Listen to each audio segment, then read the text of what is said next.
High court ఆదేశాలతో AP పోలీసులు రంగంలోకి దిగారు. ఇప్పటి వరకు చూసి చూడనట్లు వ్యవహరించిన పోలీసులు ఇకపై ఎలాంటి కనికరం చూపించేది లేదంటున్నారు. ప్రతి ఒక్కరూ ట్రాఫిక్ రూల్స్ పాటించాల్సిందేనని స్పష్టం చేస్తున్నారు. ఇప్పటి వరకు ఒక లెక్క, ఇప్పటి నుంచి ఒక లెక్క అన్నట్లుగా ఏపీ పోలీసులు వాహనదారులపై కొరడా జులిపిస్తున్నారు.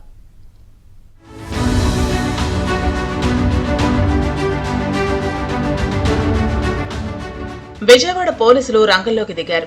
హెల్మెట్ నిబంధనను కఠినం చేశారు. ఇప్పటి వరకు కొనసాగుతున్న ఎన్ఫోర్స్మెంట్ ను మరింత పటిష్టంగా అమలు చేస్తున్నారు. నిత్యం వాహనదారులను తనిఖీ చేస్తున్నారు. ఎన్టీఆర్ జిల్లా పోలీస్ కమిషనరేట్ పరిధిలో నిరంతరం హెల్మెట్ ధారణకు సంబంధించిన ఎన్ఫోర్స్మెంట్ నిర్వహించాలని పోలీస్ కమిషనర్ ఎస్వి రాజశేఖర్ బాబు ఆదేశాలు జారీ చేశారు.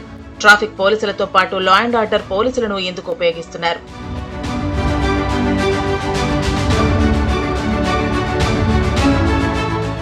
హెల్మెట్ లేకుండా ప్రయాణించిన వాహనదారులకు జరిమానా విధించడమే కాకుండా పదే పదే ఉల్లంఘించిన వారి వాహనాలను సీజ్ చేయాలని పోలీసులు నిర్ణయించారు. కొన్ని రోజులుగా చలానాల సంఖ్య పెరుగుతోంది. హైకోర్టు స్పందనకు ముందు రోజు 200 నుంచి 300 వరకు కేసులు నమోదు చేసేవారు.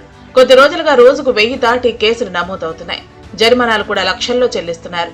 మార్పు రావాలంటే వాహనాలను సీజ్ చేయడమే మార్గమని పోలీసులు భావించారు.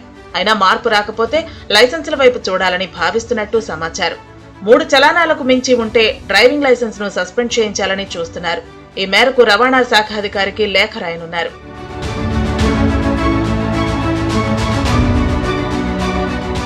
ట్రాఫిక్, లా అండ్ ఆర్డర్ పోలీసులు నిర్వహించిన తనిఖీల్లో ఒక్కరోజే మొత్తం 2657 కేసులు నమోదు చేశారు. దీని ద్వారా 9,91,265 రూపాయల చలానాలు విధించారు. పోలీస్ స్టేషన్ల పరిధిలో హెల్మెట్ ధారణ, చలానాల విధింపులపై అవగాహన పెంపునకు ఆటోల్లో మైకులతో ప్రచారం చేయిస్తున్నారు.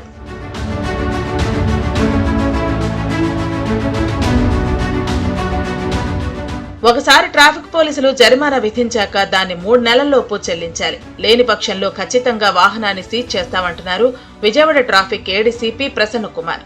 ఇంతకు ముందు జరిమానాలు విధించినా ఇప్పటి వరకు చెల్లించని వాహనాలున్నాయని, ఇంకా సమయం ఉందని వాహనదారులు సమాధానం చెబుతున్నారన్నారు. అది ఇది సరికాదంటున్నారు పోలీసులు. విధించిన చలానాను 90 రోజుల్లో చెల్లించకపోయినా ఈలోపు కొత్త జరిమానాలు విధించినా ఖచ్చితంగా వాహనాన్ని సీజ్ చేస్తామని పోలీసులు హెచ్చరిస్తున్నారు.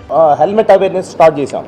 ముఖ్యంగా పోలీసు వాళ్ళు హెల్మెట్ ధరించకపోతే చాలా సీరియస్గా ఉంటుందని చెప్పేసి ఆ రోజు మార్నింగ్ నేను టెలికాన్ఫరెన్స్ చెప్పడం జరిగింది. ఖచ్చితంగా చలాన్స్ ఖచ్చితంగా విధించాల్సిందే. ఎటువంటి పరిస్థితుల్లో యాక్సిడెంట్స్ తగ్గించాలా, ఒక మంచి దీంతోనే మనం ముందుకు పోతున్నాము. ప్రజలు కూడా దయచేసి అర్థం చేసుకొని కొంత ట్రాఫిక్ వైలేషన్స్ చేయకుండా ట్రాఫిక్ నియమాలను పాటిస్తూ కొద్దిగా హెల్మెట్ పెట్టుకోవడం కావచ్చు, కొద్దిగా స్పీడ్ తగ్గించడం కావచ్చు, లేదంటే బైక్ రేసెస్లో పార్టిసిపేట్ చేయకపోవడం కావచ్చు. ఇలాగా కొన్ని మనము చేస్తే ఖచ్చితంగా యాక్సిడెంట్స్ తగ్గిస్తాము. 2025లో డెఫినెట్గా మీరే చూస్తారు. 2025లో ఖచ్చితంగా ఈ ఎన్ఫోర్స్మెంట్ కొంత జరిగితే చాలా ఇంప్రూవ్మెంట్ ఉంటుందని నేను భావిస్తున్నాను. హైకోర్టు ఆదేశాలతో పోలీసులు రంగంలోకి దిగడంతో వాహనదారులు హెల్మెట్ ధరిస్తున్నారు. అయితే హెల్మెట్ డ్రైవ్ ను తాత్కాలికంగా కాకుండా నిరంతరం నిర్వహించాలని సామాజిక కార్యకర్తలు కోరుతున్నారు. అన్ని ప్రతి ఒక్కరూ గుర్తించాలని పోలీసులు సూచిస్తున్నారు.